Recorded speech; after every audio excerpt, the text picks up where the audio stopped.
pengeluaran yang kita anggap kecil ternyata ketika kita hitung ya itu boros juga loh. Ketika kita hitung itu boros juga gitu ya. Jadi banyak pengeluaran-pengeluaran yang kita anggap kecil ternyata boros juga gitu ya.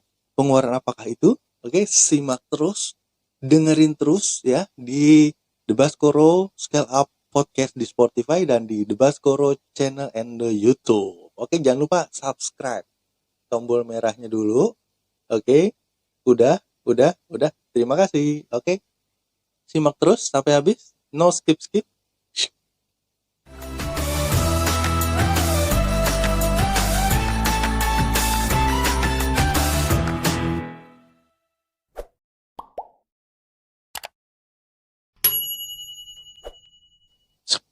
Hai. Apa kabar teman-teman semua? Semoga hari ini lebih baik dari hari kemarin ya. Hari ini, episode ini gue akan bahas tentang pengeluaran yang kecil ternyata boros juga ya. Pengeluaran kecil tuh kadang kita nggak lihat ya. Kadang kita nggak lihat gitu. Maksudnya cuman ya iyalah cuma 10.000, 20.000 ya nggak kerasa lah gitu ya untuk kita ngeluarinnya gitu. Tapi ternyata itu boros juga bro gitu ya.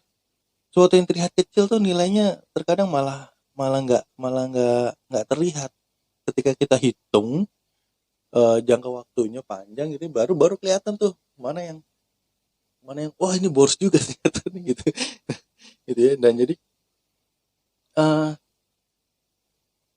pengeluaran yang nilainya nggak seberapa, nilainya yang membuat kita ya nggak rugi-rugiin kita amat gitu ya. Tapi kalau kita lakukannya dengan sering, kalau kita lakukan dengan sering gitu ya, itu akan membuat besar. Nah, jadi kecil kali kali sering sama dengan besar. Jadi ke matematikanya kecil kali sering sama dengan besar. Ya, jadi pengeluaran-pengeluaran yang membuat awalnya kita kita santai aja untuk ngeluarin. Santai, nggak berasa gitu ya, nggak berasa. Tapi akhirnya menjadi sesuatu yang besar ketika kita hitung di akhir bulan ya itu jadi besar gitu loh, gede juga ya biaya biaya gue. Dan akhirnya kok gaji gue berasa kurang terus ya, kenapa ya gitu ya. Ya, yang pertama adalah kalau teman-teman nih pasti karena ini lagi booming banget, lagi sesuatu yang membuat kita jadi sering melakukan itu gitu ya, adalah ngopi. Nah, ngopi di coffee shop gitu ya, terkadang memang kongko-kongko ngobrol sama teman dan lain sebagainya, ternyata ketika itu dilakukan sering dan kita tidak kontrol, akhirnya akan menjadi besar gitu ya. Kita nggak usah bicara kita ngopi di tempat-tempat yang mahal lah, nggak perlu. Jangan bicara di tempat-tempat yang seperti Starbucks atau Coffee Bean dan lain sebagainya, yang kopinya aja itu udah di atas 50.000. Nah, kita bicara di coffee shop biasa lah, yang cuman sekitar berapa sih, 25-30 ribu gitu ya. Tapi ketika kita lakukan itu sering, itu akan menjadi biaya yang besar, biaya yang mahal buat kita. Ya. Dan memang itu harus harus kita pertimbangkan sih sebenarnya, untuk biaya-biaya itu benar-benar harus kita pikirkan supaya biaya itu jadi kecil dan eh, menjadikan sebuah sebuah manfaat untuk yang lainnya gitu ya. Jadi bukan berarti ngopi nggak manfaat gitu ya, tapi ketika ketika kita lakukannya dengan benar, ketika kita lakukannya dengan baik, atau kita lakukannya dengan terkontrol gitu ya, akan menjadi baik gitu ya. Kecuali misalkan kita ngopinya memang untuk meeting dengan klien atau dengan partner gitu ya, atau siapapun itu gitu ya. Nah, kita bisa mensiasati. Siasatinya adalah kita minta budget entertainment ke kantor. Jadi budget entertainment ke kantor itu juga bisa kita kita ajukan gitu. Jadi buat memang untuk dealing. Tapi kita pergunakannya budget itu dengan benar loh ya. Jangan jangan sampai budgetnya malah dibuat untuk pribadi, itu juga salah. Itu salah. Jadi teman-teman, kalau kita mau ngajukan budget untuk entertainment ya kita harus tahu bahwa kapan kita mau meeting, kapan eh, waktunya, dengan siapa gitu ya, dengan siapa kita meeting, tendernya seperti apa, dengan kita mengeluarkan budget. Misalkan gini, eh, ada tender senilai 1 miliar, masa nggak mau entertain ke coffee shop yang mahal sih gitu ya. Ketika itu dapat 1 miliar, lu masa nggak mau keluar cuma 200 ribu atau 500 ribu pun, atau 1 juta sekalipun, itu lu masih untung gitu. Jadi benar-benar kita harus harus pikirkan bahwa eh, yang kita keluarkan ini make sense nggak, itu aja sih. Jadi kalau buat kita yang pribadi ya, biaya kecil ini bukan berarti kita nggak boleh banyak ketemu teman atau interaksi dengan teman gitu ya, tapi memang benar-benar harus kita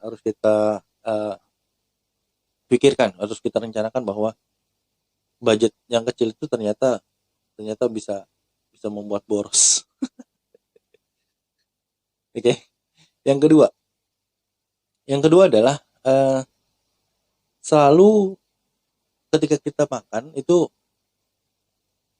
kita beli atau jajan gitu ya, apalagi sekarang banyak banyak aplikasi, kita nggak perlu kemana-mana, kayak kayak sekarang ini lagi pandemi juga, kita nggak perlu kemana-mana tapi kita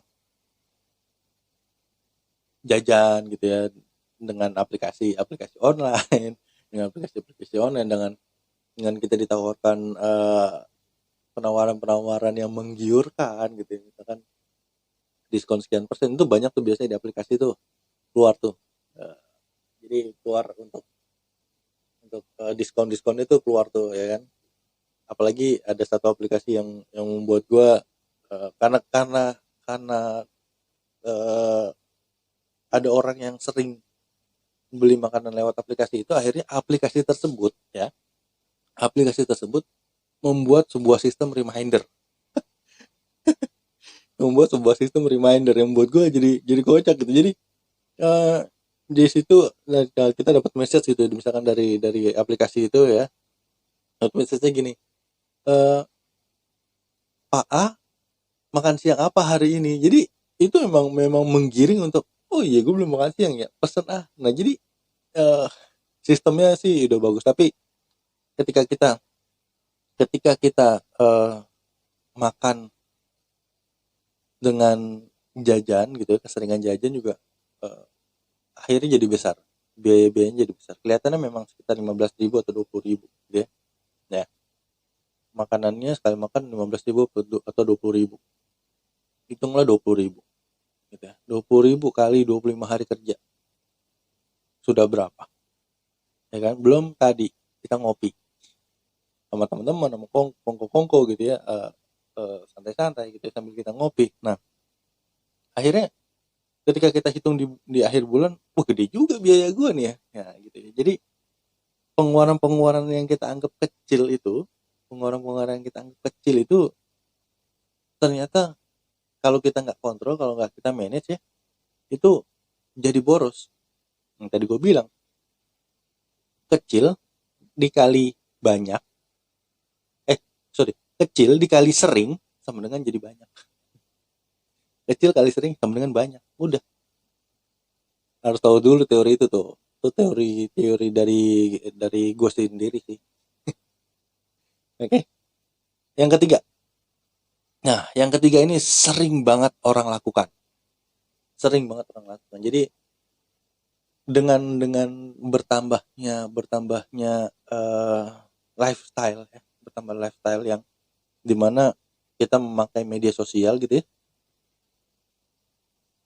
banyak orang yang ingin hidup sehat sekarang, ingin hidup sehat ya. Healthy life gitu, healthy life. Banyak yang memulai memulai olahraga karena waktunya sudah waktunya dalam satu hari itu mepet, maka dia olahraganya di tempat olahraga gitu ya, kayak gym atau eh, kolam renang, dia berenang gitu ya, dan lain sebagainya gitu. Nah, pengeluaran ini pun akan jadi boros. Kenapa?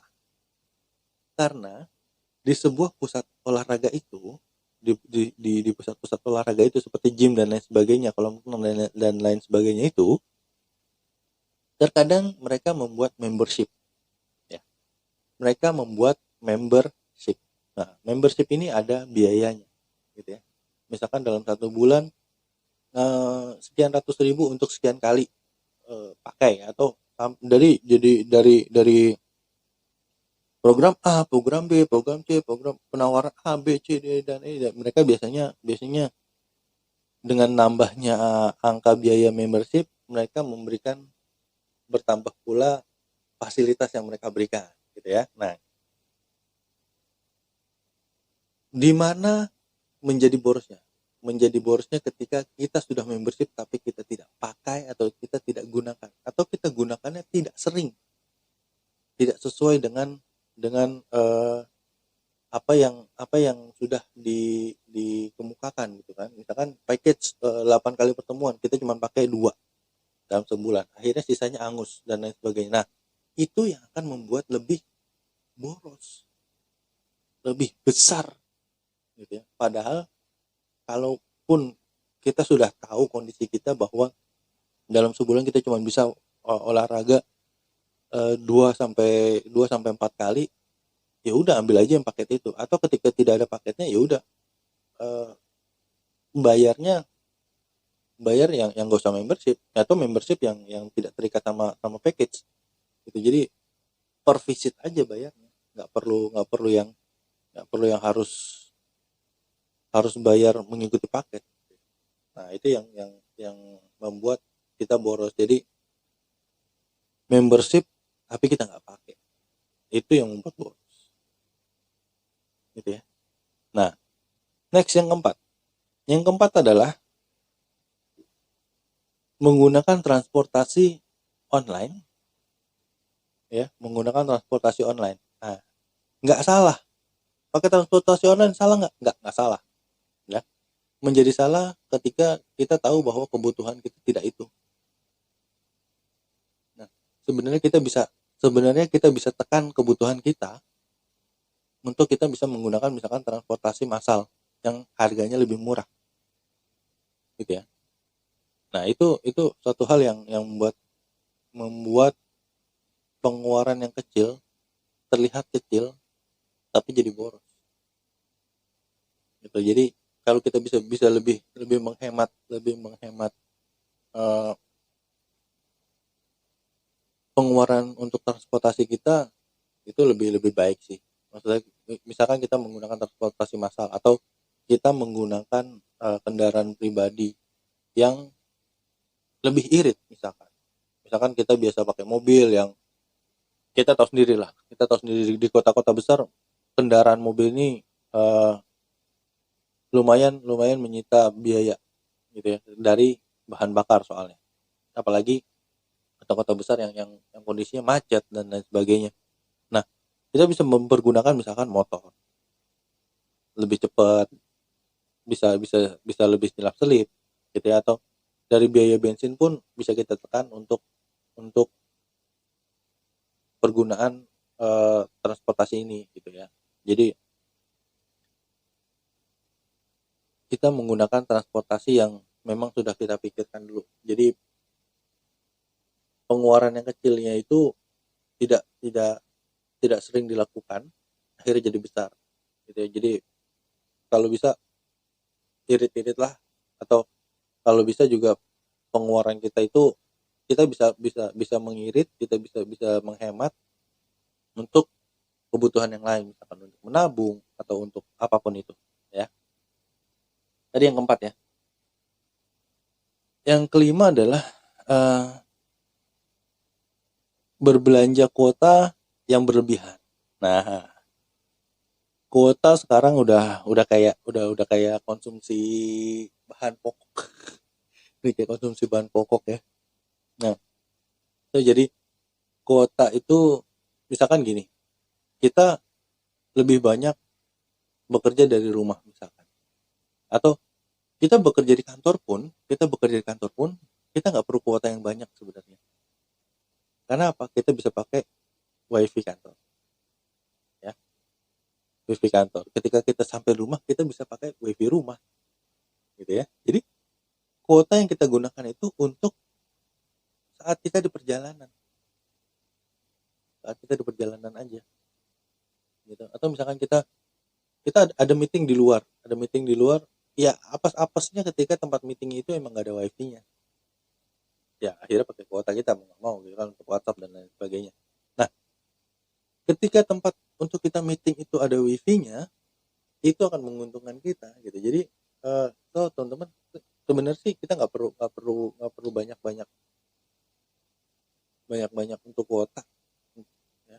Kuota untuk internet itu di handphone kita sebenarnya kita nggak perlu banyak, karena kita ketahui dulu bahwa eh, kita itu kerja itu ada nggak spot-spot wifi yang bisa bisa kita gunakan. Nah, ketika ada spot-spot itu, ya jadi pengeluarannya, kuotanya lebih dikit sehingga tidak boros. Oke. Yang keenam, adalah seringnya berbelanja karena tergiur diskon.